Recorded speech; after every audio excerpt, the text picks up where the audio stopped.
Hello, YouTube. Welcome to Bottom of the Smash Mountain, a podcast focused around Melee, hosted by Jesse Wall, aka Cypher, aka me. That's me talking. Yes, that's right. I am the host of this whole thing, and I am the one who is trying to upload all the interviews I've ever done on my podcast onto YouTube. I am aware of how much access YouTube may or may not provide.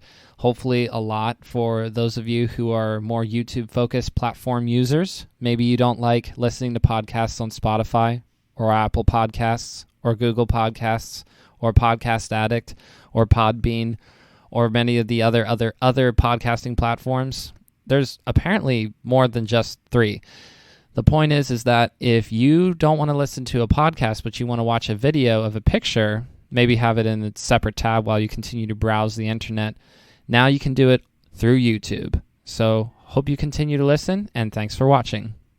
Here we are, bottom of the Smash Mountain, and today I am joined by Michael Gallagher, aka Radar, co-host of The Mix-Up, the genius behind such content channels as the Radar SSBM YouTube channel, over 1 million collective views, and a low-key legendary music producer? We could talk about that as we get going here. Radar, thank you so much for joining me. Yeah, man. Thanks for having me. I really appreciate you making the time. You are not only making YouTube videos, you're seemingly at the head of a lot of different projects, so I really appreciate you setting aside the time. The music producer bit was mainly because I recall, and I can't remember this for sure, but weren't you the one who made the music behind the trailer for 5 Days of Melee? Yeah, I made the music for that, and I also made the music for the games. Like, for example, the Jeopardy, I did the like really weird Fox. I don't know if you heard it. It was like a made with shines, like da da da da, but it was with shines. And oh yes, I do remember. I thought that was awesome, but I did not know that was you. Yeah, so like a lot of the audio, anything that was related to the games, I did all the sounds, I did all the music. Like I basically ripped off the what's it called? Who Wants to Be a Millionaire theme, because we were worried we would get some kind of copyright issue. So I made like, a copyright friendly version that wasn't like the same melody, but kind of same vibe. And then, yeah, for the trailer, I also did the music there. And that was, it gave me nostalgic vibes, if I'm being honest, because it just sounded like Christmas, and anything that has the jingle bells, just rocking in the background, and then combined with Melee. I'm sure many people have told you how awesome that theme was, and you've made other themes as well, to your point, but that was really cool. That probably is a good place to get started, actually, because I'm curious of how you look back on 5 Days of Melee now. It's been longer than a few weeks ago, a few months ago. It's been almost half a year now. What do you recall from that month of getting that event off the ground? Yeah, it was a funny kind of thing because it moved very quickly. I'm sure other people have mentioned that same kind of thing when recalling the 5 Days of Melee event, but it was basically like Walt and I were talking, and Walt mentioned that Matt.Zeb had said something about like maybe doing something for the Christmas, and we're kind of figuring it out. And then about a week in, I don't even know like when I got involved, but I started talking with Matt, and he was like, yeah, we're going to be doing this thing. Maybe, but maybe not. We really don't know if it's going to happen. And we kept getting closer and closer to the day. And I was like, is this happening? He's like, if we all assume it will happen, it will happen. So we, very quickly, it kind of kept ramping up. And then it just like started moving really fast. And it was kind of my first like big event in terms of being involved in it directly. Like I've done commentary for some events and stuff before, but I'd never been kind of as directly involved in that way, whereas I did a bunch of different things like the music, the game shows, commentary, just a bunch of things. So that was it was a pretty crazy event for me, but hopefully one that you look back on fondly, and if it were ever to come up again, you would go, oh yeah, sure. Or is it more of, or do you say to yourself secretly, please let this maybe not be a thing for at least another few years? No, I definitely look on it fondly. I think the next time I do it, I probably won't be able to dedicate as much time to it. Like, I kind of ended up doing just a bunch of random stuff. I was, doing the video editing. I was like, it kind of was sort of a lot of work, I guess. It maybe too much work. So I think having that experience, I'd be able to be like we need a video editor for this portion. We need this to be done, like delegating it a bit better. But I fully expect it to happen again this year, just because people enjoyed it so much and people enjoyed making the stuff so much. So I would like to be a part of it again, for sure. That's really cool to hear. And speaking of video editing, that was going to be one of my questions. Now's as good a time as any. We'll get to your origin story in a little bit, I promise. But I wanted to hear about your perspective on video editing, because Awesome Sauce posted an impromptu AMA the other day, and you had asked in the replies of what's your favorite part of the process or least favorite part of the process, more or less. You had admitted, if only I like video editing as much as you do. You were maybe not all in on the video editing train. What are your general feelings on producing a video, and more specifically, once most of it is done and it's mostly just the editing left to do? Yeah, so I guess I lump in editing with kind of finding clips as well. And I do kind of think of clip generation as sort of separate, but it still is sort of in that sphere. And all those things, I guess you're asking what are my thoughts on it, because you did mention that, yeah, I it is not something I like as much, which is a weird thing to say, because I imagine the videos and still think in a very visual way. So it's not that I don't like the visual element of videos, but there's something about for me, when I'm writing a script, it's like taking a puzzle and trying to solve it's like a writing puzzle. So if I have a video on, I don't know, how to do up throw rest or whatever, I try to think of what exactly, which is a video I have not made. I don't know why I use that example, but what must I absolutely say? What can I leave out? How can I get this as short as possible? How can I make sure that someone who doesn't know anything about this would still be able to understand, while also not making the people who are more experienced with the game kind of understand? And that kind of condensing down it's all like a writing exercise. And then there's the visual element that kind of goes along with it. What can I do to visually guide people along? But it's almost like by the time I've finished the script, there's a part of me that feels like it's almost done. And then having to go and do all the visuals is isn't this finished? If that makes sense. So I do like it, but it's not even close to how much I like the script writing.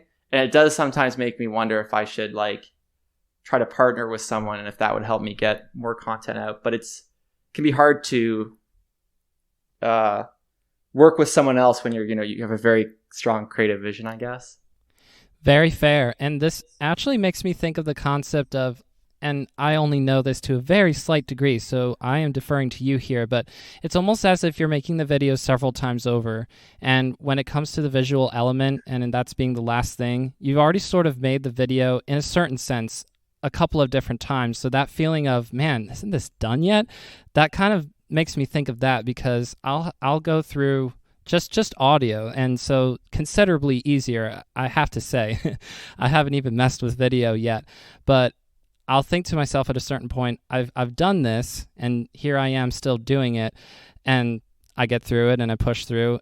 I don't mind editing sound stuff. That's not that big of a deal, like I said, but I think that's what I'm hearing from you, that you almost sort of visualize how it is, and yet somehow it's not physically or tangibly anywhere. You just have to translate it from your head into an actual real video. Yeah, pretty much. It's just one of those things where the hard part in a lot of ways was often getting to the point where I had a finished script. Sometimes that will take a lot of research or testing, or, I'll be doing some of that kind of clip generation just because I had to test things in 20XX or whatever. And so if the script is done and I have a good idea of this is what the video is going to look like start to finish, then the editing process, content, finding clips and stuff, it does sort of feel like a chore. And there's also this element of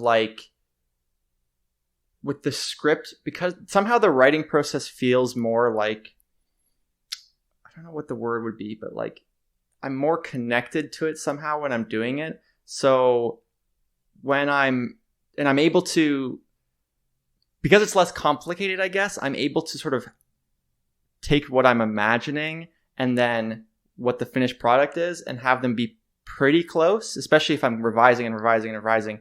Whereas sometimes I imagine videos and then they don't turn out how I'm imagining them.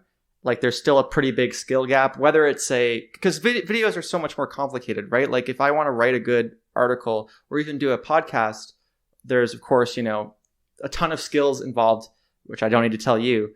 But if I also want to add a visual component, then it draws on skills like graphic design, and maybe I need to do some like animation, in After Effects or something. And, which kind of sort of cinematography, almost like which clips do I cut to, and all these other skills that are very visually based. And I find interesting, but it kind of is like it wants you to be good at everything.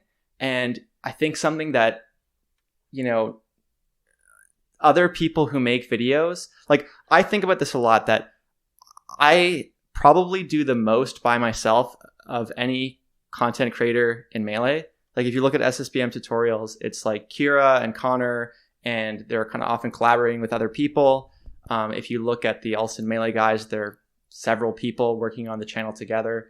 Even Walt, like, is probably the closest in terms of independent workflow, and he still is like collaborating with, he'll have like a task guy that does task clips, or he'll have like he'll get JDMH to make a 3D kind of bit or whatever, like there's some level of collaboration.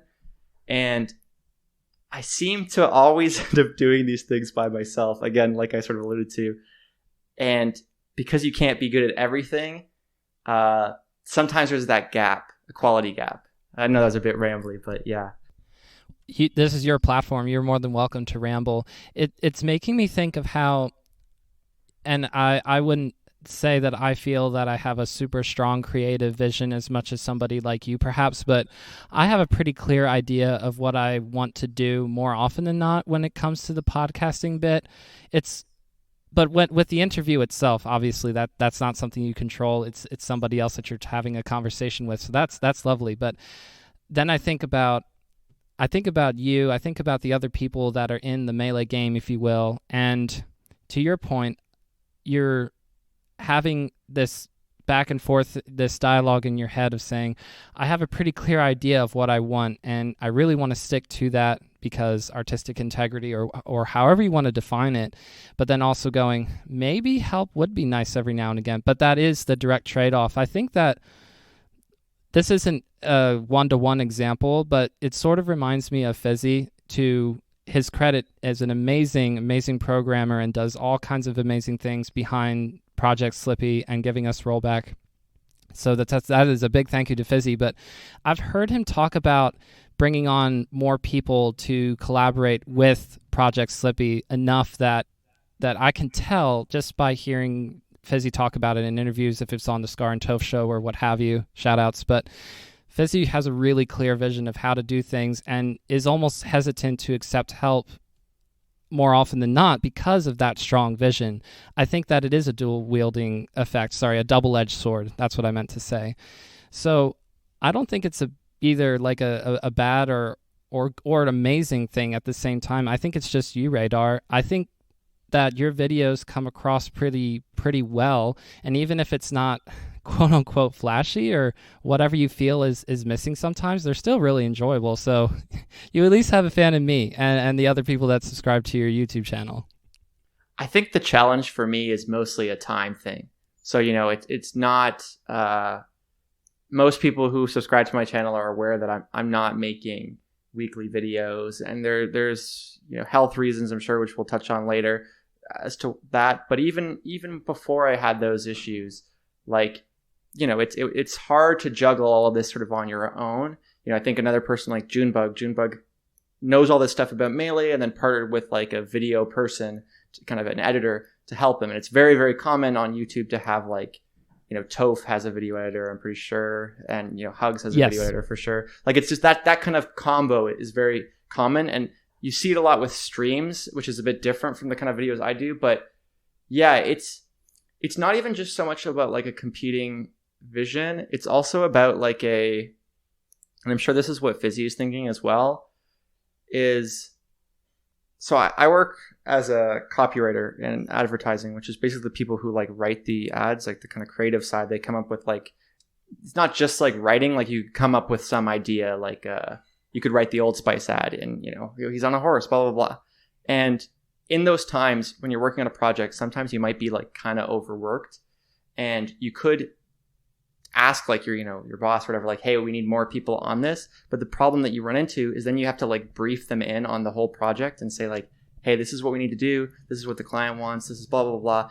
And then you ended up spending like 3 hours on a project that's going to take you 10 hours to get someone else to help you. And it's like, oh my God, did I actually save time here? And so for me with my videos, sometimes I think like, okay, if I were to get some kind of video person to edit stuff together and they were like looking for clips and stuff, well, what if they didn't get the right clips? Then I have to tell them like, hey, here are the clips that I want. And at that point, well, if I'm already having to find the clips, then do you get what I mean? Like sometimes it's hard to, unless you have someone that you really trust to be able to do, not just from a creative standpoint, but just do like what you kind of want to do without having like, and it's truly save you time. It sometimes doesn't feel worth it. But I think that, investing in some kind of partnership in the long run is how people are able to get a lot of these extra kind of content and stuff out. So it's something I think a lot about, and maybe in the future I would end up having someone else that I worked with to sort of speed things up. If it makes you feel any better, I think about, in terms of a much smaller scale, I think about when I eventually have caught up with all the interviews that I'm trying to put onto YouTube now, because I have a YouTube channel. That's something that people may or may not want to check out. I'm trying to get all the podcast episodes I've ever done onto there, and then to keep up with that. But I'm like, YouTube is not always super friendly to hour-plus YouTube videos where it's just a screen, it's just an image. So how do I mix that up from there? I think the obvious answer is bringing on somebody with actual editing experience and to be that duo sort of vision, because I'm looking at all the other people around, like you were saying, Toph, Hugs, PPMD, None, Mango. I mean, everybody seems to have a video editor. And to be fair, all the people that I just named have streams, and so it's more of like stream highlights or specific stream sessions where they're going over something specific. And so maybe it's not the same as making a micro melee video, which is something that you do. That's one of your series on your YouTube channel. And so there is a difference, but that's what I have been considering as well. I'm thinking, I don't have time. Like you were saying, this is not something that you can put all 40 quote unquote hours of your work week into. And same for me. I have a full-time job also. And it is very challenging to say, I really want to do this kind of stuff. This is exciting. This is something I'm passionate about. But also there are bills to pay and all the do's, all the don'ts, all of life basically. And so it sounds to me like you are continuing to think through that process, and that's a good thing, that eventually you'll come to a point where maybe you go, this is the person who I would like to work with, sort of where I feel like I am, except a few steps behind you, where I'm like, I don't know if I would ever trust anybody else to do, to your point, to do something that kind of aligns with your vision. But I hope that you're able to find an answer on that at some point. For sure. And I think a thing that is unfortunate as well is that like whenever if I were to pay someone to do this, like my videos don't make a lot of money. Even my most successful videos don't make that much money, and I have some videos that have 300,000 views. So if I were to split the money, even if it wasn't a 50-50 split, like I might be losing money. Now I know that someone like Ludwig, for example, had multiple video editors that he was basically paying more than he was making for a while. And obviously we all know that paid off. So there's value in like, okay, if I can do this consistent content over time, the channel grows, and soon, this whole thing is very, very profitable and good. But that's another side of it where it's like, man, if I save myself 8 hours, but then cut my earnings in half or something, like it can be a hard pill to swallow when, those earnings might be $25 or something. You think, oh man, that's like $1 an hour for the effort I put in or whatever. Right. So So it's tricky, but I feel like I have so much evidence in front of me that's saying this is the method that people use successfully. Like, yeah, there are some people that do everything by themselves and it works like an awesome sauce or something, and it really, really works out well. But, it's so much easier to specialize in one thing and then have other people, maybe who are better at another thing and then kind of combine.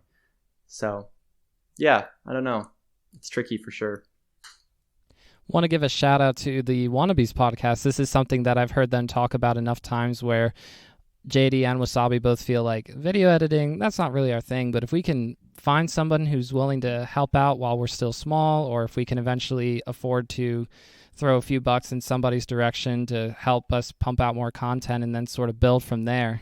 It's something that a lot of the smaller side of things, the non-Ludwigs of the world, because honestly, it is pretty much just Ludwig and a handful of other people who are at that crazy high, ridiculous success level.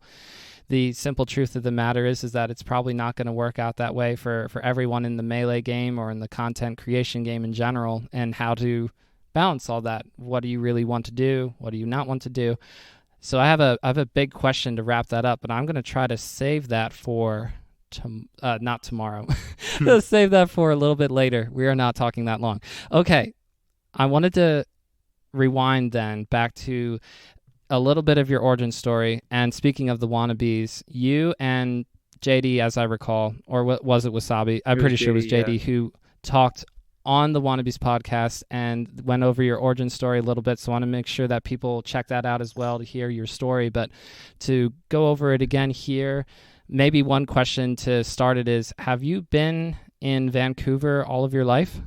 No, I moved in 2017. My now fiance, girlfriend at the time, is from here, and she was working. We both went to school in a post-grad program after university. That's how we met. And then the time I was kind of just like, well, we could live here or I could live there. I'm sort of open to whatever. So I moved from technically Mississauga, Ontario, but the school was in Toronto. From there into Vancouver, British Columbia, and been here ever since. So that is that is kind of the beginning, I guess. And how long did you want to continue to stick with specifically the Ocarina of Time speedrunning? That was something that you were really passionate about for a while, and I'm assuming that you still have a very high regard for the game, love for that community, but you have moved on in some respects. But that was probably like the first big thing that you were known for in the YouTube sphere. I believe you had a separate YouTube channel for it, although I can't recall 100%ly, which is a good reason why I should go back and listen to the Wannabes podcast interview with you. What led you to Melee at that time? So actually, that was well before it. I started doing speedruns in probably like 7 years ago.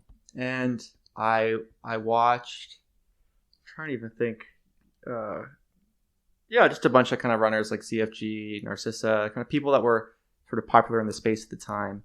And I started getting into speedrunning, and then apparently says 6 years on my YouTube channel. My current YouTube channel, it is the same channel. Yeah, June 3rd, 2014 was when I did a full tutorial on how to speedrun the game, at least the any percent category.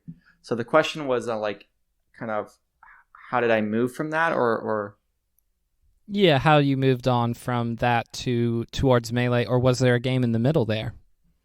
Yeah, but really for me, maybe I said this on the other podcast, I kind of started I feel like the first game I ever really was truly competitive in was StarCraft 2, which was probably around came out in 2010. I bought it on release.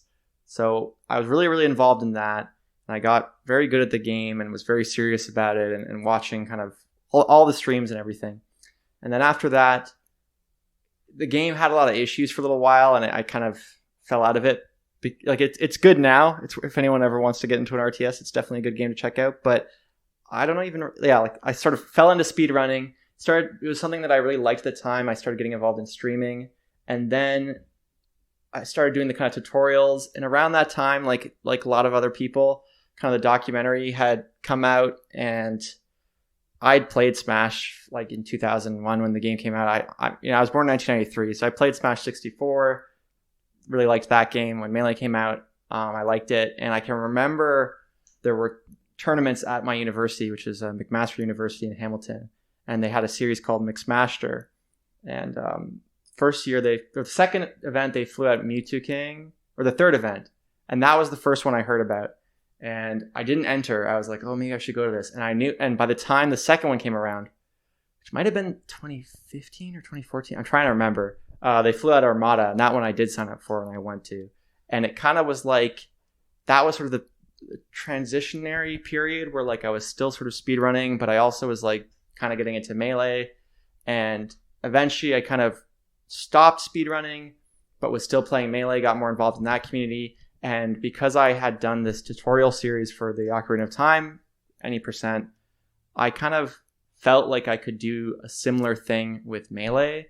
And there actually are videos on my channel from like a long time ago, like 5 years ago, that were early tutorials. And I remember thinking at the time that like I wasn't good enough to do like really advanced tutorials. I didn't really understand the game well enough, but I still felt like there were things that I could offer. Like basically my perspective was like, if there was something that I wish I had to learn, like when I first started learning, I should make that kind of content. So yeah, I think my first Melee tutorial was 5 years ago, I guess, maybe even 6 years ago. And it was on rising moves, as in like doing a runoff down air, or like, you know, like that kind of thing, or doing a back air from ledge or something. Like, how does that work? Because I remember when I first started playing, I was like, how do they do this? Like, how do they down air off stage and not die? So that's kind of how I got the start, I guess. And you have gone through these years of sort of the level up process with the content creation, but did you start to feel, especially after your channel started to receive some more views and your videos were starting to pop off a little bit, that competition was not something you wanted to be as serious about anymore, or did that never really go away? Yeah, so like it's kind of funny because so when I started the Micro Melee series, like I had been doing, like in between the whole Ocarina of Time speedrun thing, I tried to speedrun other games, and you know, I was always trying to balance like school and other things, like so many people are. So I kind of had like spotty content, but I could see, like looking at my own channel, like I was speedrunning Pokemon Red for a little while, and during that time I was also like kind of starting to make a bit of Melee content again after having a bit of a break on it. And so by the time I had started the first episode of Micro Melee, I felt like I had a lot of stuff that I knew about, like, or I had learned from previous content. And because I had moved, I wasn't doing as much competing. Also, like, you know, I was starting a new career. I had this new relationship, like relatively new relationship, that I was, you know, moving to. Like, there were so many things going on. So I feel like it wasn't so much that like, oh, I chose to move away from competition. If anything, that happened a lot later. It was more just like I had imagined a series that I wanted to make, and really felt like it's like it's hard to kind of piece it all together. I feel like I'm maybe losing the question. The question is sort of, can you repeat the question, I guess? Yeah, I'm losing a little bit of track myself. I'm just trying to pay attention to what you're saying, but I think it mostly just has to do with, as you continue to go on here, do you feel like I want to be really good at Melee and screw the content, or are you saying I really want to be good at the content, screw the competition side of it? Like, or do you feel there's a balance there? So I think there's a like a third option. That is the option I feel like I kind of have taken, which is I care about getting better at the game, but I'm not as invested in tournaments and direct competition. So for example, if and when we get ranked mode, I will probably be pretty invested in trying to rank up in the game. But ooh, let's go. Yeah, and like I still play a lot, and like I still am interested in getting better, content, I would say, is more of a focus than competition, but I really see them as related. Like the more I learn, like basically anything that I learn that I think could be a cool episode, I usually make an episode about, or at the very least have a script about. So, there are things today, or yesterday that I learned, like, here's an example.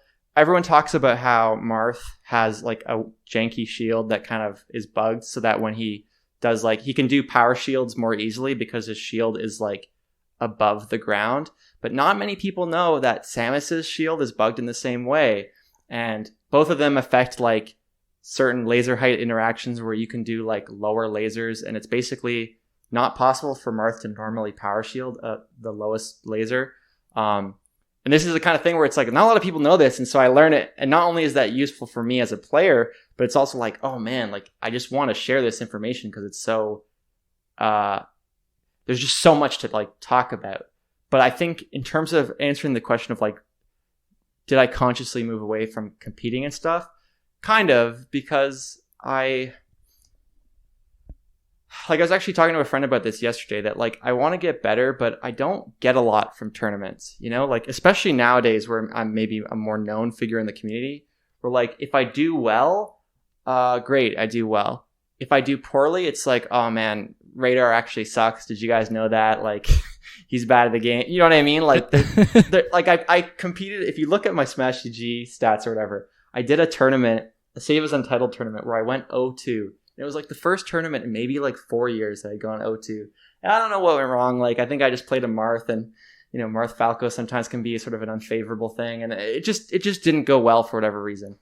And I remember thinking like, it wasn't even at that point that I was like, oh man, like tournaments, because I'd already not been doing tournaments that much anymore at that point. But it was such a good example of like, now I have this crappy tournament on my record, even though I know like I'm not an 0-2 player. Like the previous tournament, I got like 17th at a Run a Rumble or something.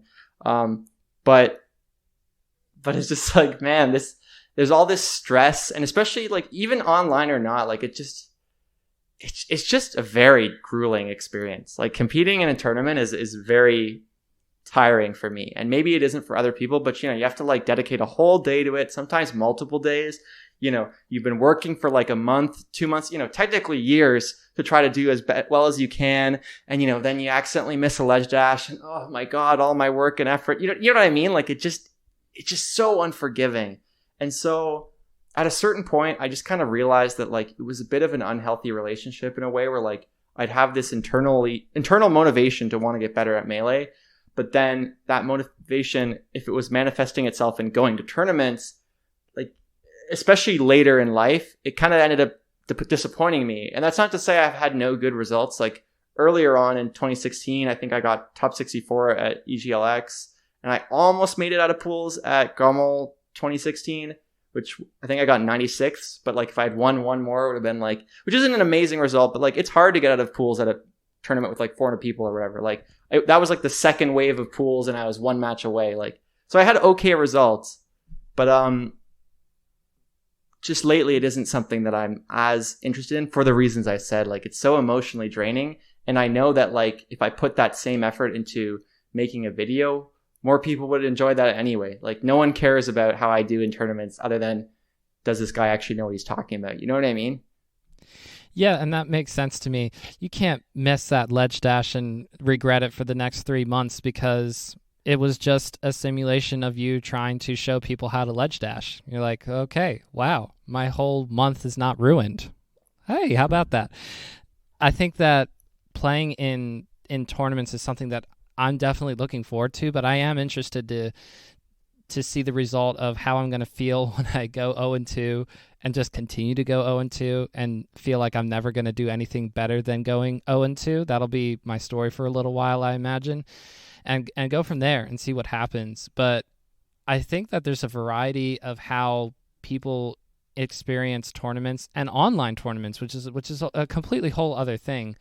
I'm sure that there's a big difference between having a poor tournament performance in person, where you're still around people that you know, friends, Melee people, you can hang out, you can do that kind of stuff, and then you're just at your computer and you're like, well, darn, and you don't really have anything to, unless you have a specific Fallout plan in place, Like, otherwise you're just there, like, guess I'll just scroll Twitter now for the next 3 hours and be really sad. Like, or whatever the sad process looks like for you, Radar. But I'm sure that the experience of an online tourney in particular, if you're not feeling very rewarded by placing well and you feel that really negative drop off for a poor performance, that it makes sense that you want to kind of back away from that a little bit and focus on other things. And I love hearing that you want to continue to be better as a player, but respecting the fact, hey, this is how I feel about tournaments right now, so I'm not going to be really entering a ton of these, because you can express yourself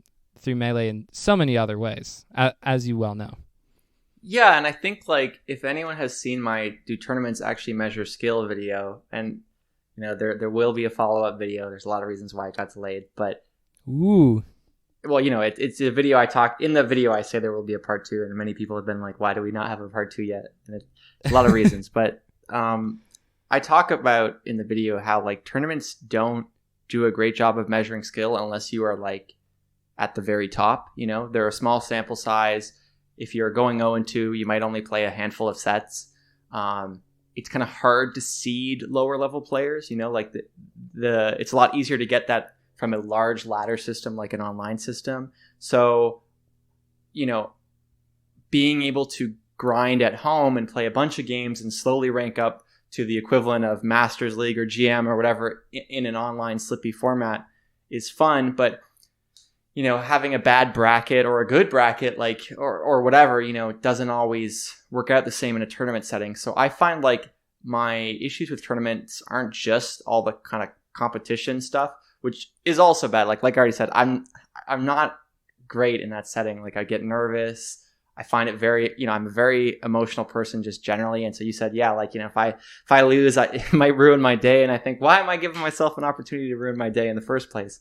But I still do care about getting better. And I do want to know how I stack up against the field. And there's no really way to measure that right now for a lot of people, unfortunately. So I think that's what will make ranked really useful, is that unless you're getting, like, in the kind of upper range of these tournaments, winning your local might not even really tell you that much, especially if you're from a small region. Or doing an online tournament and getting, like, the difference between 0-2 and 1-2, there could be a huge skill jump there. You might be from, like, say a bronze or gold equivalent, but you don't see that because it's just, well, now I won one set instead of winning no sets. So yeah, I think I'm still competitive, like you said. But with the ranked thing, that whole question mark, whenever that comes into Melee, that is going to be a big thing. It's going to be a big thing just for people who really want to have something a tad more tangible than tournament results. Like you said, I think there is a true feeling of that.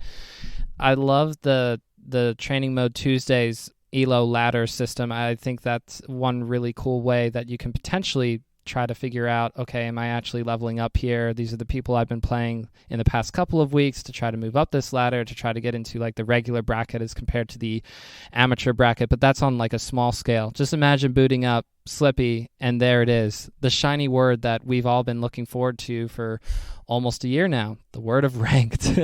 And hopefully whenever that comes out, it will be just the way that I interpret it and my own brain, which is just going to be super amazing for Melee as a whole. Obviously, there will be very dramatic tweets here and there, I'm sure, and feelings, but hopefully it'll be overall a really positive thing for the players, the people that we don't hear as much about, that they're able to sort of see, oh, okay, cool, this is where I am, and I'm playing people around my skill level, and oh, now I'm starting to beat them, and now I go up to the next tier and all that stuff. That'll be really cool. That'll be really cool to see what that looks like. So I wanted to ask you, in this whole process up to today, how many editing software programs have you used? Because I meant to ask you that earlier. This will segue us into the next topic that I have. So have you used more than one? Yeah, I've used probably 4. Thinking about it now. So when I first started making videos, I was like, I don't know, 10 or something. I was using, like, Windows Movie Maker, like a lot of people did starting out. By the time I started making videos on my current YouTube channel, which I had made videos before that, I have other channels that a lot of people don't know about, some of which were mildly successful. But we won't talk about those because I don't feel like sharing about them. I had one video get 200,000 views. But I used Movie Maker, and then I used Sony Vegas, and then eventually I learned Premiere Pro, and then more recently I added Resolve, or downloaded Resolve kind of to the list to learn how to kind of use that program because it's free, and there were certain things I was struggling with Premiere that I wanted to try out Resolve because it's updating and everything. So yeah, those are the 4 I guess that I've tried. Very cool. I'm just curious about how it's going to look for me when I eventually say to myself, "Yep, need to get away from Audacity," which, by the way, is free and is very utilize friendly. Like it does the job. But after that, it's like, what's going to be next? But I wanted to ask you about the formation of the Mix-Up, how you and Walt have started to become one of the more successful duos in my mind in this year of 2021, and also in commentary as well, because it's not just the podcast, it's not just the Mix-Up podcast, it's also commentary of everyone's favorite online tournament that might be happening on a Wednesday or a Friday night or Saturday night, Sunday night, whatever it may be. Yeah, so how did that get started is the question? Yeah, sorry, I really should just try to word questions with less words. No, how did you not and at all. Radar, how did you and Walt come to start collaborating? Yes. No, you not a weird way to word it at all. I just wanted to make sure that I'm answering it correctly. Yeah, so I wanted to make a podcast for a while. As I'm sure people can infer from this episode alone, I'm a very talkative person. It's also why I enjoy commentary a lot. I've already spoken about how I find certain parts of the video editing process difficult. I find commentary and podcasts very natural. I find talking very natural. Like I said, I'm a talkative person. So I knew I wanted to make a podcast, and I needed to figure out who to make that podcast with. And, like a lot of people who kind of want to make Smash content, it's not like I can just call up Mango and say, "Hey, Mango, want to make a podcast with me?" But, there is still a circle of content creators that I sort of got to know over the kind of years, I guess, or time during this. And I thought, Walt and I could make something. I think it would be interesting for both of us. So I messaged him and said, like, "Hey, dude, do you want to make a podcast together?" And he was like, "Yeah, that could be cool. Like, yeah, maybe." Like, and it kind of sort of was just like there for a little while. Like this was, say, October or something. Maybe I'm getting the dates wrong, but eventually I was like, "Yo, like, let's do this podcast, man." And he was like, yeah, like, sounds good. And then the kind of 5 Days of Melee happened, and we started to sort of get some things moving, and we had the first episode, I think, the week before 5 Days of Melee, and we had the second episode during the event. But eventually we got the ball rolling, and very quickly Walt was like, "Yeah, I want to keep doing this. This is great," especially since at the time it felt like there weren't that many podcasts going on. There kind of was like, prior to that, there was obviously Scar and Toph show, and there was the Bad Melee podcast, which was no longer active when we were going, and they also had Commentators Curse with Blur and Tafo, and that wasn't active anymore. Now, obviously, there are more Smash podcasts out all there. of a sudden. Yeah, but at the time, I was like, dude, there are not really any of them at all. Like, even Melee Stats, like Save as Untitled was taking a break from content, which kind of made that not as frequent, and that was kind of the only one that came to mind. So yeah, like I was like, we should do this. This is a space that is kind of ready for kind of exploration, and it's worked out really well so far. We've been very, very lucky to get really good guests. Like shout outs to Toph for being our first guest. That really meant a lot to me at the time, because I was just like, I couldn't think of a more kind of perfect guest to start off with, someone who's like well-spoken and well-known and would kind of bring eyes to a new show. And we kind of continued to get lucky ever since. Like, we had Fizzy on the second episode, we had IBW and Junebug on the third, we had Blur and Homemade Waffles, and like all these, we've had so many good guests. I really cannot thank the people who have been on it enough. So it's been a lot of fun. And then as for the commentary stuff, I was doing a lot of commentary. I know when the online kind of era started, I was really interested in doing more commentary. And I know eventually Walt was kind of in that sort of space as well. And at some point, we got the Xanadu kind of lineup going. And I think that kind of started with like okay, well, these guys are the face of the mix-up. And now they're also doing some commentary there. And so we've started to get more gigs together, which has been interesting. So that's kind of how that played out. And I'm definitely looking forward to where it keeps going. We were going to do actually an episode 2 days from now, but I think we're going to put it off because I'm getting vaccinated tomorrow, which I'm very excited about. But so I might be sick and have some other stuff going on. But yeah, that's kind of how it played out. And it's been pretty cool so far.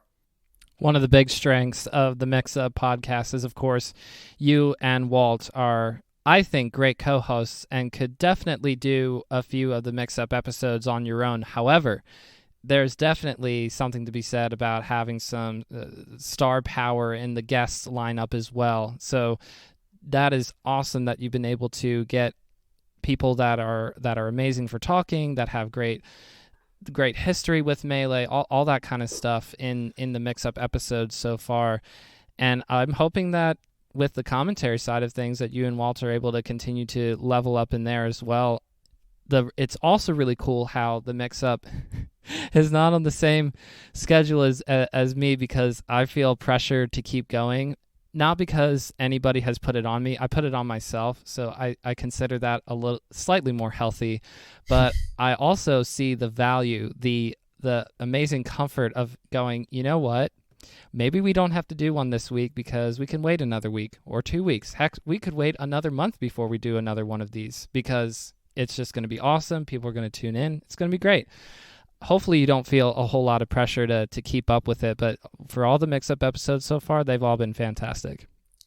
Yeah, I think like there isn't a ton of pressure. I think both of us prioritize what will be the best episode, regardless of anything else. So we want to get content out, but we also don't want to be like, let's do an episode. Well, what are we going to talk about today? I don't know. We'll figure it out. Like if there's nothing that we think is worth bringing up, we don't do it. And I think it's different from if we were doing interviews, primarily. Then there's always things you can ask about a person in general.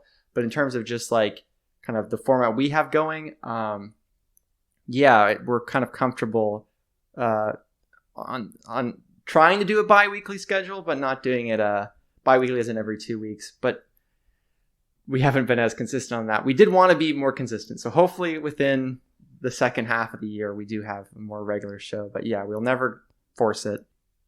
And good luck with your vaccination, by the way. That's very, very cool to hear. It has been not a comment. How do I phrase this? You've tweeted about it more than once or twice about your views and your feelings on, hey, can we make this as soon as possible sort of a thing in Vancouver? Like, come on. So that's really, really cool to hear. That's exciting. That's something that I'm at least vaguely aware of, that you've been wanting to get on top of for a while. So that's really cool to hear, Radar. I wanted to ask you about the Mix-Up in the sense of how much content around you do you feel the need to keep up with? Are you trying to watch TOEF videos as they come out, or other stream highlight type stuff, other podcasts, anything related to Melee? I almost feel like just by watching the tournaments happen live is almost good enough to be able to do that, and existing on Twitter. But how do you feel when it comes to being in the know, if you will, regarding the Melee sphere, regarding the goings-on of Melee? Yeah, so I try to stay like up to date, and there is some feeling of like, if we do an episode where we are talking about, I don't know, like custom stages, maybe I'm trying out all the different stages. Like there's still an amount of effort that I put in, but at the same time, I also try to follow a philosophy of like, not like, I want to be internally motivated to watch Melee and follow things. So like there's tons of things where I'll follow them specifically to make sure that I can talk about it on the show. But there are like, I'm not sitting here watching every single episode of the Scar and Toph show, watching every highlight that Hugs puts out, whatever it is, watching every single tournament. I'm not like I'm barely able to keep up with the Melee stats tweets about like, this is today in Melee, someone won this tournament, that tournament.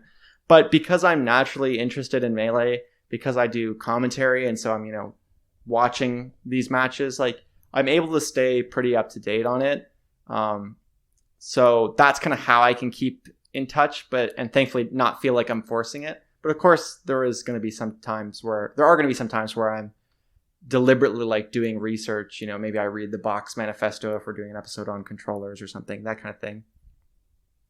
The whole thing? I did read it big when I did the Greg Turbo thing.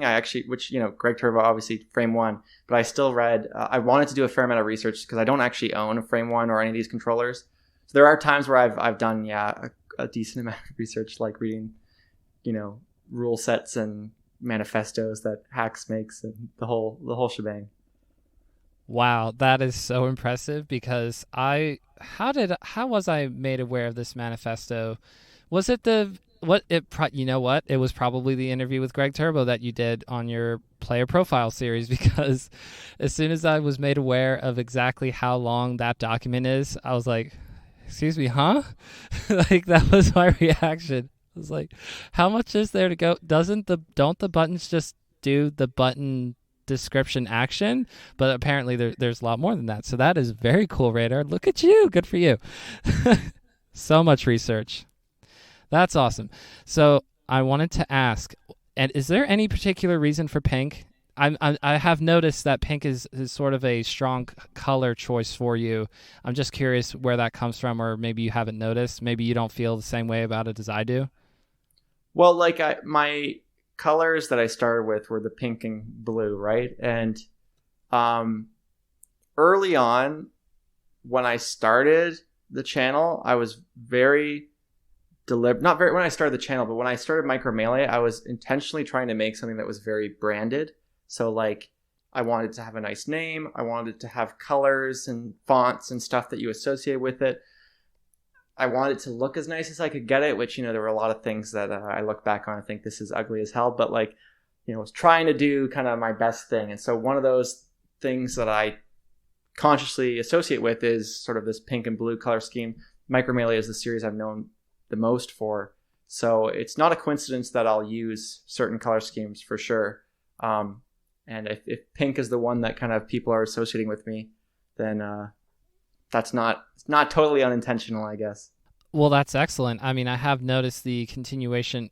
I noticed the pink more than the blue, if I'm being honest, but that's not for any particular reason. I guess, well, I feel like some days I really like the color pink, and then other days I'm kind of about it, but today I'm really liking it. So when I was thinking of questions earlier, I was like, yeah, I want to know about pink, but that's cool that you're trying to more or less have that association. Like for me, I was thinking how to make people think of a podcast by someone who's pretty much a nobody in the Melee scene. I'm like, well, just throw a reflector on there. I'm sure somebody will accidentally think of my podcast at some point.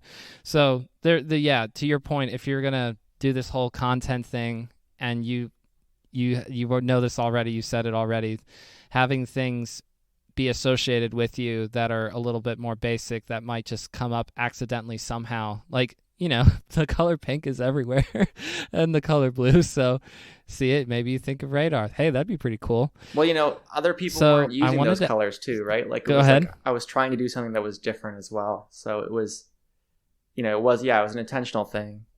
I love it. I wanted to ask about what is more appealing to you, a viral video or a 1 month paid vacation? I would say a viral video. Very fair. I was trying to think to myself, how much money is a viral video worth? Is it worth a 1 month pay vacation? Maybe the basic viral video is. I don't know about one that gets 1 billion views. Probably more than that, but I was trying to think of it in my head because I have no clue. I'm like, I can speak to basic YouTube stuff. A good rough estimate might be that like every 1,000 views is probably at least $1. So if you have 1 million view video, that might be $1,000. It varies depending on the type of ad that they run on the channel, and that varies on other things. But so, 1 million view video might be $1,000 to $2,000. So it's certainly not 1 month's pay, depending on the job you're doing, I guess. But yeah, for me, like when I had my what's it called? The video that was showing you how to set up Slippy Online. That popped off. Yeah, and it was, there were a lot of things that kind of aligned there well to make that work. But, that got a lot of exposure for my channel and helped kind of videos down the line. And for me, obviously I value time off and that kind of thing. But and hopefully you experience this too. It's just anytime you get like some big boost from something, it's so much a snowball, like if you can get, a wave of new subscribers, a wave of eyes that look at your content, it gives you even more momentum and the number keeps growing and it's easier. And so that's why I would choose that, I guess. Bigger numbers, better person? I don't know if I go that far. I was thinking that in my head, but definitely don't think that would be my slogan. But I do think when I make videos, I really do want people to see them. I also make them for myself and everything, but I would never make them if they weren't seen by other people, especially since they're like educational a lot of the time. So it's so much better of a feeling when you can kind of get that momentum. And I have other projects I do, like Hearthstone content as well. My Hearthstone content isn't nearly as popular yet, hopefully. And if I had a video, I have one video that got 70,000 views, I think, but most of them, like, I'd love to have my average views go from 100 to 1,000 or something. So how do you separate your self-worth from how your content performs? That's a good question. I mean, I don't know if it's myself, like if I totally would link it to self-worth, but it can be very discouraging to like put a ton of time into a video and then have it not do well and think like, man, what's going on here? Especially since sometimes it feels like it's not necessarily because the content is bad or really anything. There's so many people I know who have had videos not do well and then suddenly get picked up by the algorithm and do amazing. And so I don't know. It's like not successfully, I guess, is the short answer. I think I don't see my self-worth as like how many subscribers I have or something. But when I work on something and it isn't well received, it can be challenging, I think. And it's hard not to sometimes it's very hard not to compare yourself to others sometimes, or to second guess decisions you make, or think, is it because I shouldn't, like there's all these like really arbitrary things with YouTube, like, how the algorithm sees your videos and how it decides to promote your videos. And, if I were to upload like 10 videos today that all got like, that were just like tournament VODs, it would screw up my whole search engine optimization stuff in the channel, and the algorithm wouldn't promote my videos anymore. Like that's the kind of stuff you have to think about if you're trying to do it more seriously. And it's super boring. I don't find that interesting at all. I want to be thinking about making content, not, worrying about the numbers, but the numbers are what help you do more content or justify the effort in the first place. So it's very tricky. I think you're speaking to something that anybody who has made stuff, and this is something that's relatively new for me, so I don't pretend that I've been doing this for years or anything, but I've watched enough content throughout the years because I've been on YouTube in some capacity watching videos since 2006. So I've seen enough videos, I've seen enough content creators, and as much as you can see as a viewer to the person who's making the videos, just like some people, it's really tied into how they view themselves, and then for other people, it's less tied in. But there's always going to be a little bit of a connection, no matter what you try to say to yourself or what kind of life you live outside of just doing YouTube videos or any form of content creation. So that's not something that's specific to you. I feel like a lot of people resonate with that radar. So I appreciate you sharing. And this leads back into the big question that I wanted to save until now when we were talking a little bit earlier. What keeps you going? Why do you keep going with YouTube, with all of your Melee content? And you can throw in Hearthstone as well.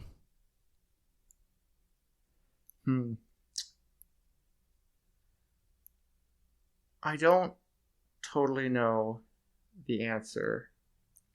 I think some of the answer is a feeling that it would be really cool to do this in a more full-time capacity, or to grow the channel where it could be like a true kind of side hustle. I mean, I guess it is. Like when I filed my taxes this year, I did file it as if I had a small business because I make money from this. But there's some of it is like the same kind of motivation you would have if you were just like trying to become a successful musician or something. Like, it's like, wouldn't this be cool? This is my side hustle, but could it one day become my main thing? There's also a feeling of like the same reason I am motivated to get better in Melee. It's like I'm also motivated to get better as a writer, as a kind of video editor, as an animator, as a graphic designer, whatever you want to call it. All these different skills. It's fun to learn things. It's fun to improve and kind of expand your skill set. And as much as I can be kind of harsh towards myself, like if you watch my older videos, there are a lot of things that kind of graphically weren't as strong. Like even like if you look at the really, like I've changed a lot of my thumbnails from what they initially looked like, but they sucked compared to how they are now. So there's a lot of things that I've really improved. So I think just a desire to kind of learn and improve and finding it fun. Like this is why I was saying before about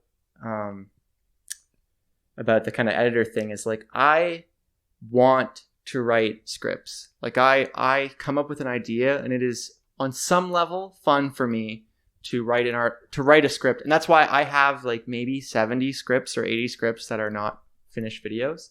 And that number grows every week. There's something rewarding about it that makes me want to do it. I'm jealous of people who find get that same feeling with like all levels of their hobby. You know what I mean? Like I just want to make YouTube videos every day. Like, it's as fun as playing Melee to me. It's like, what the hell? But yeah, there's yeah. Yeah, it's like, oh man, I wish I could be you. But like there is still this feeling of like, I want to do these things. I find it fun. I know for a long time, this isn't as true anymore, unfortunately, but for a long time when I made a video, it really felt like it was like, nothing can take this away from me. It's sort of similar to when I released my first music album, is it felt like I could like die today, which, freaking hope I don't, but like, and people would be able to listen to this music and hopefully enjoy it. And it's the same with like YouTube videos. It's like, okay, this video is done. It's out there. There's nothing that like, whether people like it, hate it, it is something I have like finished, and finishing something is very valuable. So I guess, there are a lot of reasons that I keep doing stuff. I think right now it's because I have goals. I want to see kind of how far I can kind of push this. I want to, we talked about commentary. I would love to be people's favorite commentator. I would love to be kind of a commentator you see in top 8s and stuff. And so I think to myself, can I make that happen? And the way to make that happen is to commentate events all the time, or to kind of grind. So that's, I guess, what keeps me going is like a desire to get better, finding it fun, and having kind of maybe sometimes unreasonable goals, but goals nonetheless. Patreon.com/RadarSSBM. That is how you, the listener, or the viewer, I guess, with YouTube now, can help Radar get in this direction. I wanted to make sure that we make that clear, that aside from you fueling your own motivation intrinsically and having goals, reasonable or not, which I love. Like I have unreasonable goals too. Like, just things that I'm like, I could not possibly see myself doing that, but I'll just shoot for it anyway. I guess it's like the shoot for the moon, you'll land in the stars. I don't know. You get it. But it's really cool that there are opportunities for people who will watch something of yours and go, wow, this Radar guy is like really good at making YouTube videos, and this is really like I enjoyed this. It's fulfilling in whatever way that consuming content is fulfilling, or especially the educational aspect, which is something that we haven't been able to talk about as much tonight. But I know that is something that you love to do, just to educate, to learn, and then to pass that on to others. And then they go, well, how can I kind of help out? Aside from liking the video and commenting and subscribing and such, Radar, you have a Patreon set up. And so hopefully that's something that if somebody happened to listen to this far, who knows, maybe you get another patron. But in general, that's just something that is really cool that you're doing. You're acknowledging that you want to do this. You would not be opposed to it becoming the main hustle or the primary hustle, however you want to phrase it.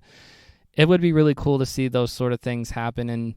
And for commentary, that's really cool too. Hearing how you want to like be it's not about becoming the next other commentator, right? It's about becoming Radar the commentator because you bring something different that nobody else does. So that's really cool as well. I wanted to sort of start to wrap up, but also do a vibe check. I mean, how are you doing over there?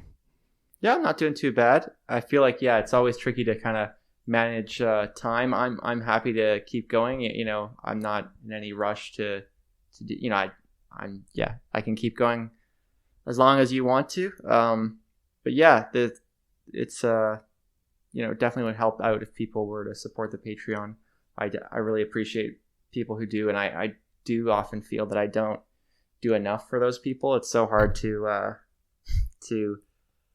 juggle everything. You said at the beginning, like I have all these different projects and ideas and stuff, and sometimes I feel like the people who have supported me on Patreon, I haven't done enough for. So yeah. Feel free to pull up a list that you would feel comfortable shouting out here. And in the meantime, if you also want to talk to me about the newest fledgling startup of yours, you are now on TikTok as of today, if I understood correctly, on Twitter. Congratulations. I'm not going to TikTok. I refuse to, on some level of boomerism that I have in my 25-year-old self. I don't know what to tell you, but how's TikTok treating you so far? How do you like it? Or what's gotten you into it? Just talk about TikTok for a little bit. So TikTok is one of those things where, I'm going to be 28 in August. So I just opened it myself. Yeah. So I relate to this whole, like, TikTok is not for me kind of feeling. And, my parents, weirdly enough, my mom and my sister were like watching a lot of TikTok months ago and were like, you should be on TikTok. And I was like, I don't know, man. I'm already trying to juggle YouTube. And of course, late to the party, like more and more people, like Zets, have been kind of successfully using TikTok as a platform.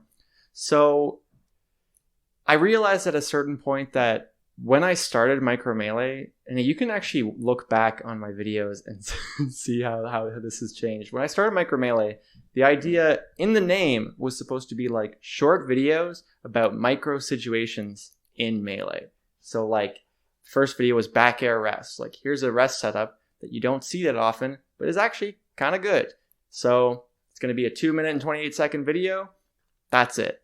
And then over time, I kept wanting to add more detail because the problem with Melee, or the good thing about Melee at the same time, is that it's not often enough to say, hey guys, you can just do this thing. Because it's like, well, wait, but does that thing work in every situation? Well, often no. And what about the DI they use? And what if they SDI it? And what about on this character versus that character, etc. And so I'd have ideas for videos. Like, for example, this is one I expect to be making a TikTok about, just a video on up throw shine as a fox against like spacies, where you can just kind of near the edge up throw shine and knock them off stage and get an easy edge guard. That was always a video that I wanted to do, but it always felt like too short on a YouTube. You think like, am I really going to do a minute-long video that's basically like, hey guys, you probably don't do this that much. Maybe if you're a lower level fox player and it's pretty good and you can get a kill from it. So you should do that. All right, see ya. Like that just doesn't really fit YouTube. And it does fit TikTok, I think. And I think, I like the stuff that Zets is doing on TikTok. I think it's really cool. I think getting more eyes to Melee it benefits everyone in the scene. It reminds me of how when Golden Guardians got involved, it was like, hell yeah, I love to see people supporting Melee and taking it seriously. So with TikTok, I feel like there's a huge space for me to make these kind of shorter videos that really fit the original intention of Micro Melee, and also to make more content that's like targeted more towards beginners, because I think there's a lot of stuff that like top players suffer from this even more than I do, but even myself, who's been playing since 2014, there's things that like you don't think about. And I started playing with some of my friends. They kind of started to get back into Melee recently, and one of my friends switched to Sheik, and I was saying stuff like, hey, to cover Falco side B, you can do like run off Nair you can like grab ledge and roll up. If they go right to ledge, you can do a back air to cover stuff. Like I started going through some of the options and he's like, oh man, that's so useful. Like now when people side B, I can just run off nair and like it'll work. And that Hell was like, yeah. it was a good reminder of like, like I experienced that myself, like where it's like, oh, if you do like a high laser and then a low laser, it can work. Or like, you can do a take laser, dash away, down air as Falco and the Ditto. And that can like, there's all these little things in Melee that are like I said, micro situations that just hearing about them, even if it's like a 20-second video, is useful. You go like, oh, I'll add that to my little kit of realistically, they're like rock, paper, scissors things, that so many things in Melee are like a rock, paper, scissors situation. And learning that you have like multiple versions of rock is really, really useful because in Melee, there's often situations where the one option is a little bit better, a little bit worse, like maybe run off nair is better against, something that goes towards the ledge because down smash wouldn't cover it, like whatever. You guys get the idea. So I'm going to try to make more content, maybe content that fits sort of the original vision, maybe content that's easier to do. If I make a video that just is like, hey guys, up throw shine, it's cool. All right, see ya. Won't take as much time as these like really long, difficult scripts while still, getting stuff out there, hopefully teaching people. And the goal, at least for me, would be for someone who's on TikTok, who maybe just started getting into Melee, who goes like, man, I just want to learn some stuff and I want it to be quick and easy. Hopefully that's a way for them to do it. And I'm going to try to tag them all so that like eventually if people go to like #Chic, Micro Melee, there should be like all these different videos that you can just kind of quickly, flip through. That's the goal. As to whether I meet that goal, there's so many things that I'm splitting my attention on, and hopefully I'm able to do that. But that's kind of the idea, and it started today, and I'm hoping to. I was already working on another one before we started this episode, for example. And I'm just holding you up from it. Oh no. Hardly. I definitely needed a break, so it's good. But yeah, that's the goal. I do really hope that works out for you. I'm, aside from the CEO of Melee TikTok, I'm sure the CFO position's still open. Maybe like a president or just some kind of other fancy. I don't know all the corporate terms, but you get it. You can hopefully be in one of those positions or challenge for CEO at some point. But I have been really enjoying what you were referring to this earlier. I love the like it's this little instances of humor that I think suits TikTok so well. It's like Fat Goku that was ranked 69th 2 years in a row, and you just felt the need to spend about 10 seconds in a 60-second TikTok video to make sure that everybody got that. I thought that was awesome. So I hope that everything works out for you, that Micro Melee can be a great hashtag or tag on TikTok that people start to use as it continues to grow. That's really cool. And that's about all I had. I wanted to give you an opportunity to shout out all the people that you feel like you want to, Patreon people or whatever, and then also to tell the people where they can find you, all the places. I have what I feel are all of them, so I'll be interested in hearing which ones you name first. That might change what I put in the description of this here podcast episode. Yeah, so I guess I'll start with the shout-outs, shout-outs to anyone who has enjoyed the videos and shared and commented. I'm still a relatively small channel, but I do get comments in my videos where they'll say stuff like commenting to help boost the algorithm and stuff, but there's very clearly people who are just like, I want this channel to do well, and any small thing I can do to help out is great, and those things do help out. So thank you to all those people. Thank you to the patrons. Like I said, I want to dedicate more time to it. It's just one extra thing to be juggling. So for anyone who does who's so generous to give me any money at all, I really appreciate that. And then as to where you can find me, I guess the first one is youtube.com/micromelee, or you can search Radar SSBM. I am pretty much aligned on all my platforms, I think now. It's like Radar SBM on TikTok, on Twitter, on Twitch, on YouTube.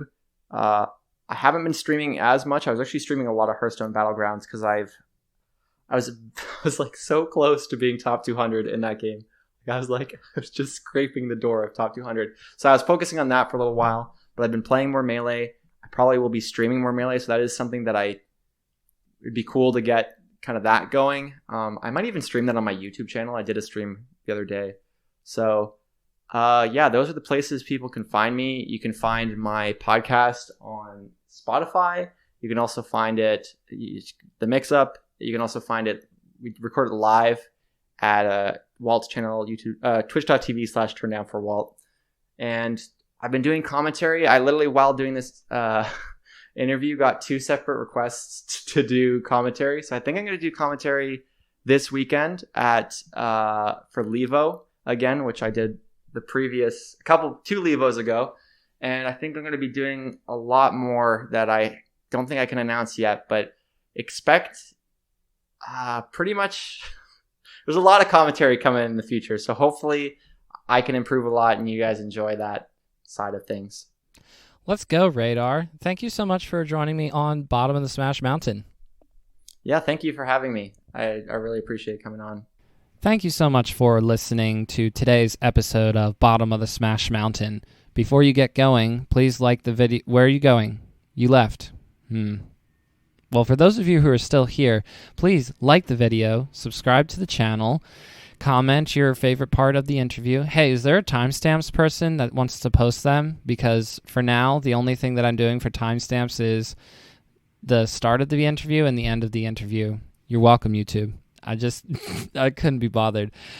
At least for now, I couldn't be bothered. So if you also want to listen to this podcast in its entirety, I have exclusive podcast audio that is separate from the audio that I post here onto YouTube. So if that's something that's interesting to you, you can check out Bottom of the Smash Mountain on your favorite podcasting platform. Seriously. Spotify, Apple Podcasts, Google Podcasts, all kinds of podcasts. So thank you for watching, and I hope you have a wonderful day.